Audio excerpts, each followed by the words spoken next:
Well, that was an immediate critic by Professor Nkwacha of the University of Lagos on the government's presentation of the scorecard. Right here in our studios, we have Mr. Adewale Smart Oyeride, who is the Director General of Nigeria's Employers Consultative Association. Good morning and welcome to Sunrise Daily. I do not know, were you present at the presentation of the scorecard? No, I wasn't, but I followed conversation. You followed the conversation. Yeah. Do you agree with Professor Nkwacha when he says that this has only been at the macro level, benefiting perhaps employers and big companies, but not trickling down to the small people? Well, I think the reality for us is this, and for me, it's probably the transparency in the context of the presentation. While some areas were labeled green, improving, and instructively, there were areas where the minister mentioned there were structural improvements. And I also remember in many conversations, I think the president also have alluded to the fact that, look, we've experienced some level of stability at the top level, and it's now for those benefits to start trickling down to the shop floor. So absolutely, we've had stability at the structural level, or we're experiencing some stability at the structural level. And you need to have that stability at the structural level before things start trickling down to the shop floor, as I'll call it, to the average.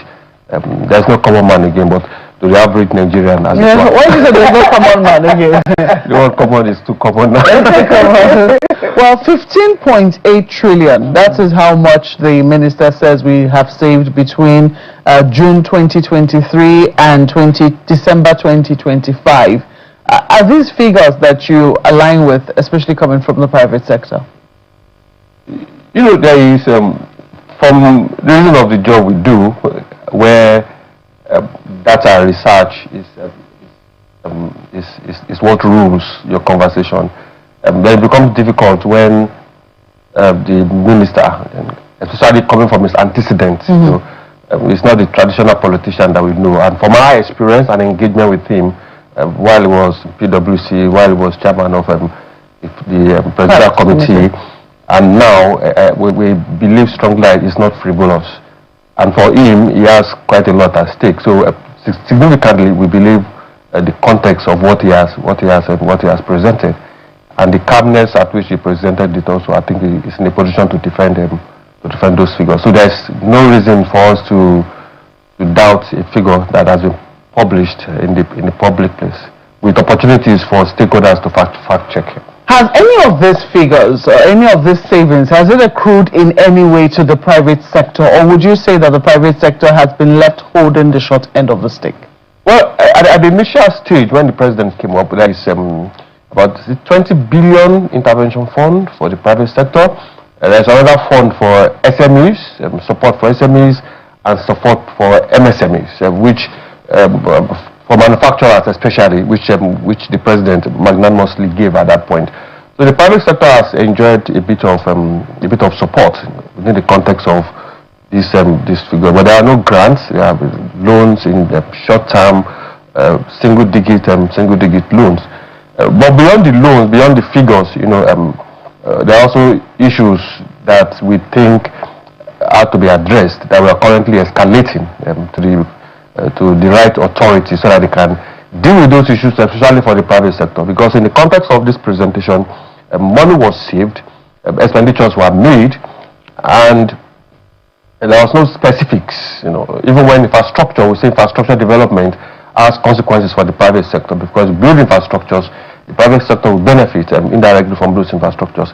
But there are also inherent issues that I said that we are escalating, that we think the minister needs to deal with quickly, so that they don't frustrate the outcome, the expected outcome of these reforms. Do you want to expatiate on some of those issues? Now, currently, and quite unfortunately, we have over 130 bills at the National Assembly, and those bills, many of them have private sector will contribute 0.01% to something. The private sector will contribute 0.5% to something. The private sector will contribute 1% to fund something. Now, if you aggregate the whole of those 0.1%, 0.5%, aggregate all those, they eat back into the profit before tax or profit after tax of those companies. And these figures, this was 0. They are not taxes. They are not the traditional taxes. And we feel those are direct contradictions to the outcome, the expected outcome of the reform tax itself.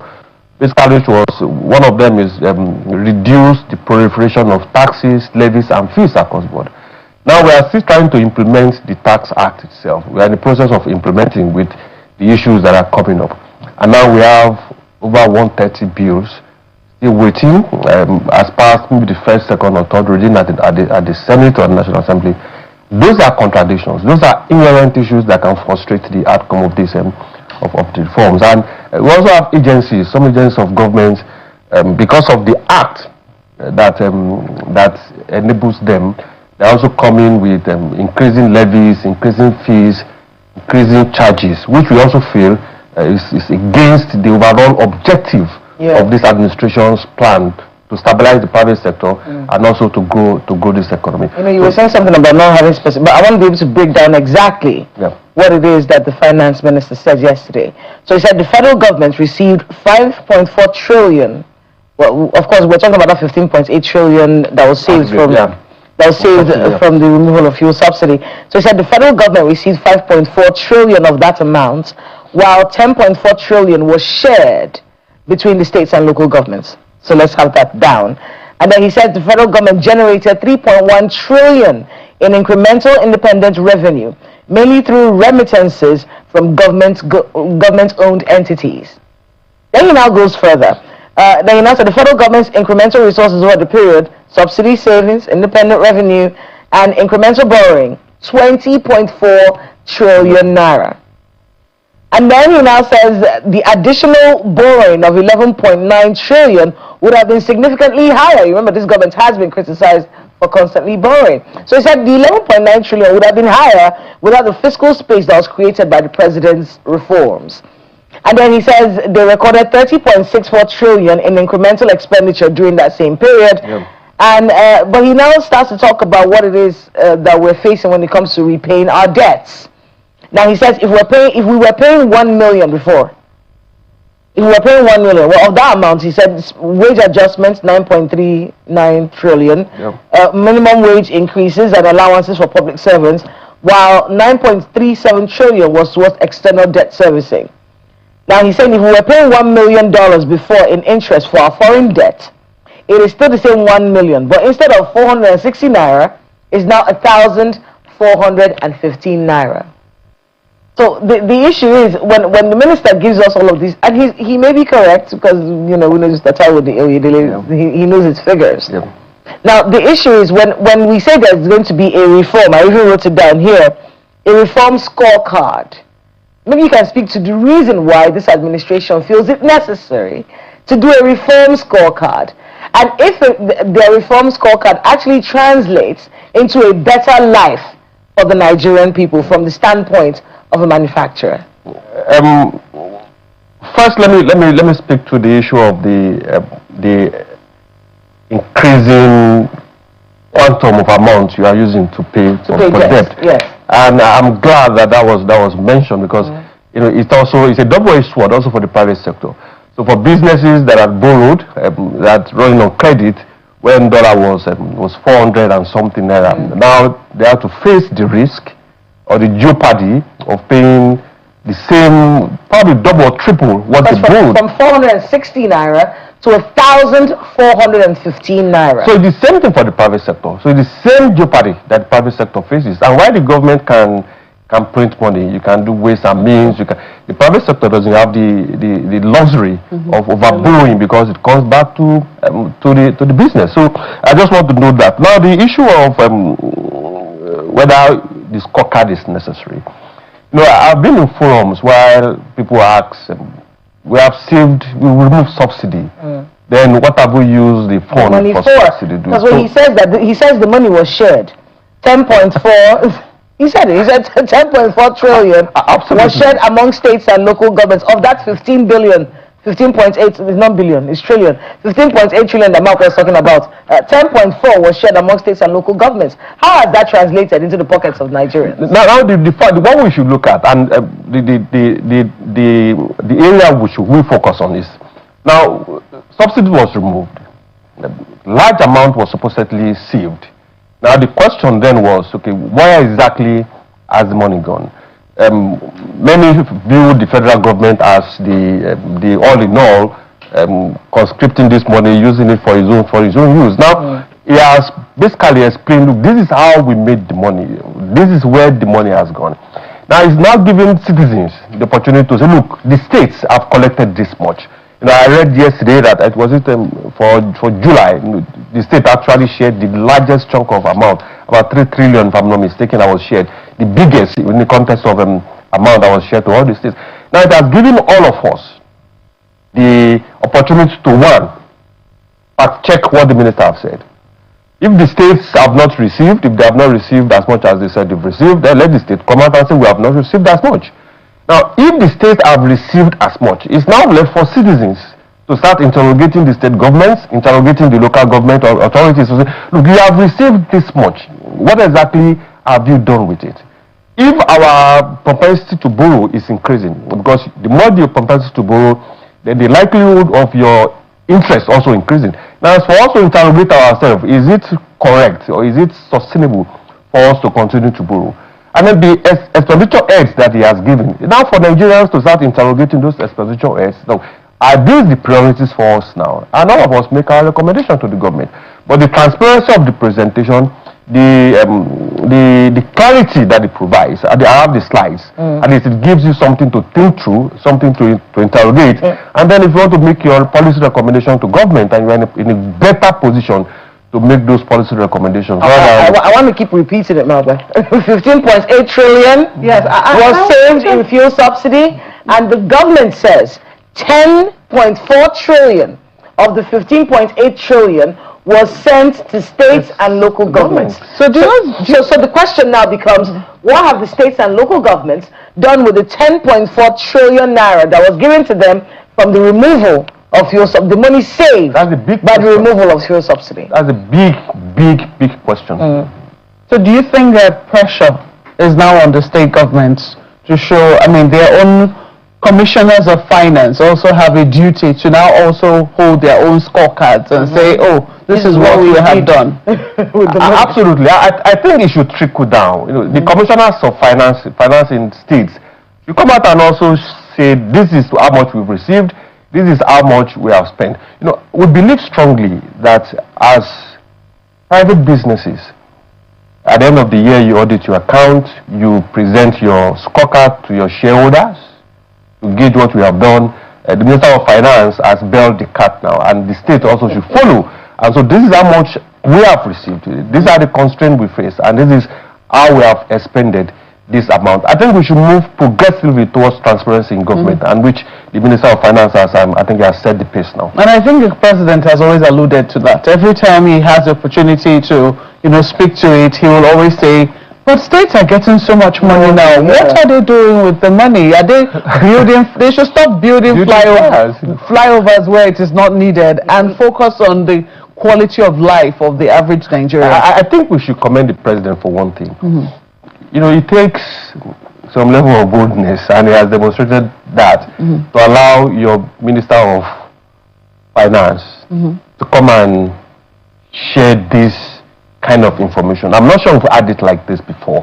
You know, allowing the Minister of Finance to walk and come and share what he has done, and come and defend how the government have spent the money. Now they have shared it, which is a good step. No, but we used to have this. Don't forget that under former Minister Ngozi Okonjo-Iweala, there used to be a publishing of what the share of the federal government was and what states were getting every month in the newspapers, in the dailies.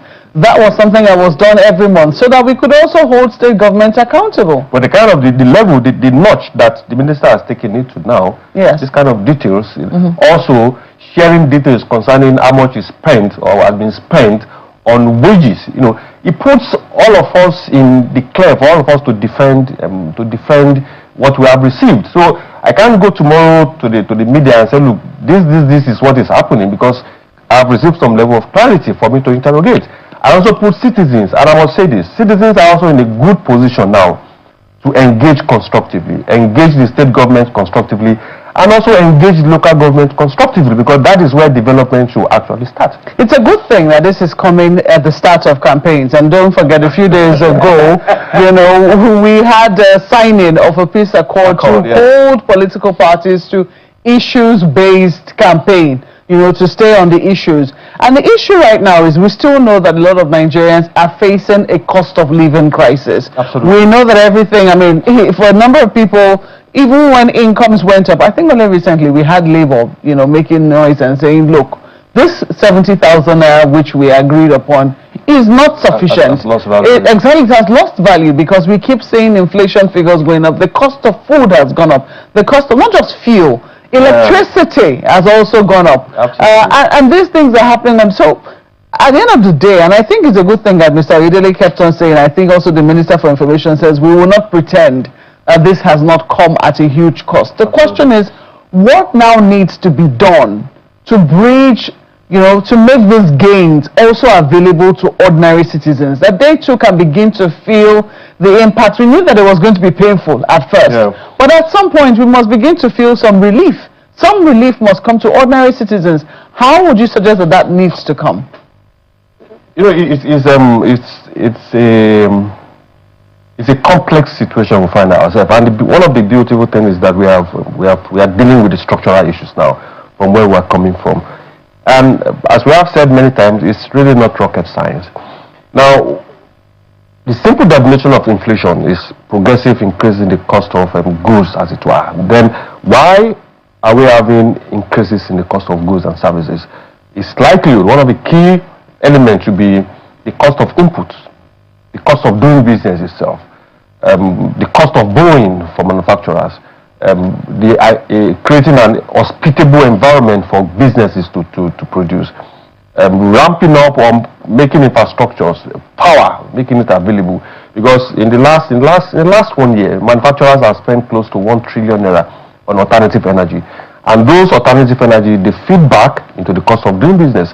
So I think what we can focus on now is deliberately focus on the issues that can drive the cost of doing business down, the cost of inputs. As I said, deal with the issue of interest rate, deal with the regulatory challenges that we currently have, or deal with the issue of, I mentioned 130 bills, you know, that are currently in National Assembly.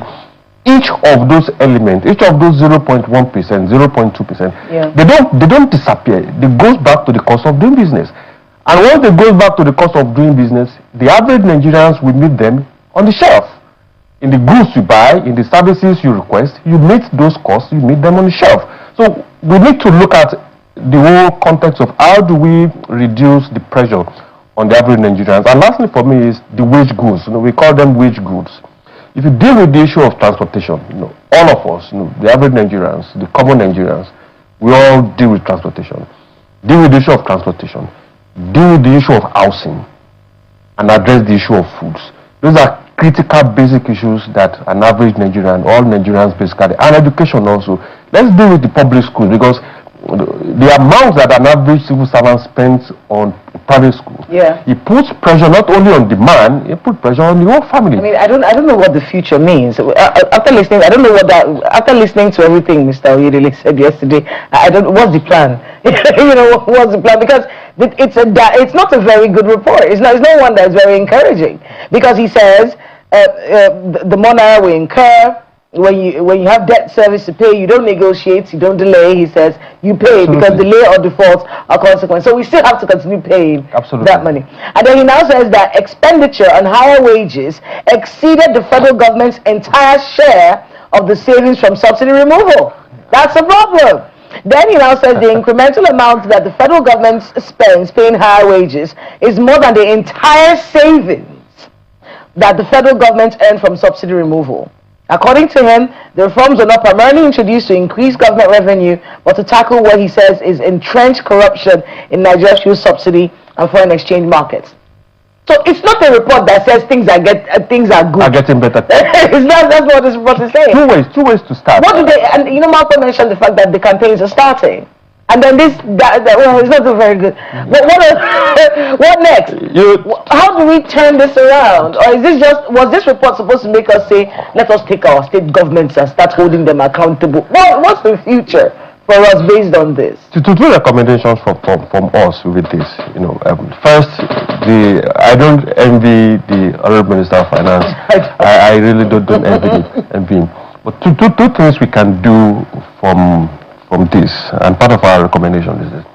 Now, we seem to be getting it right at the structural level. There have been some gains that he also mentioned.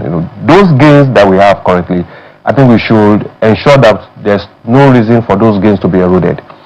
Now, the tax reforms, the implementation have started, and the NRS also have alluded to the fact that they've made quite an improvement within the context of collections. Now, get as many people as possible that are basically out of the tax net before. If you get as many people, those that are not paying tax currently, get them, the big men as he called them some time ago, that are not paying tax, get them into the tax net. Then your propensity to increase your revenue within the context of those that are paying tax will help you to bridge some of those shortfalls. And then you mentioned a very critical issue, the issue of the wages, and before the end of the year or early next year, we are going back to the trenches in the conversation about the new minimum wage. So the challenges will not disappear, and those that were voted, I think it's now for them to demonstrate the competence to navigate us. Continuously navigate us out of the trenches. Now we are out of the trenches a bit, because from what he said, where we are coming from, because one of the slides actually showed the baseline, the current position.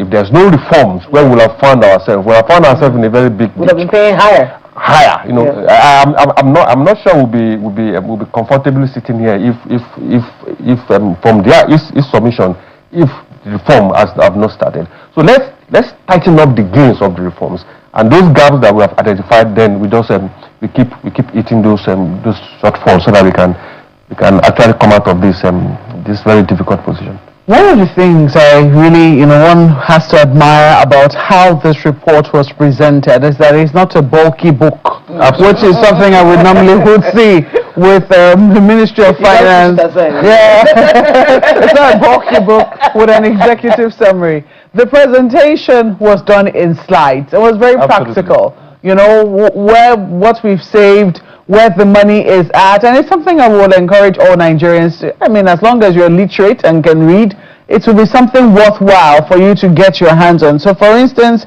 it talks about the harms that the reforms prevented. Yeah. It talks about how the reforms benefit the average Nigerian. It talks about wage increases and timely payment of salaries and pensions, settlement of pension arrears and gratuities owed to retirees. It also talks about what would have been had it been we did not go down the path of this reform.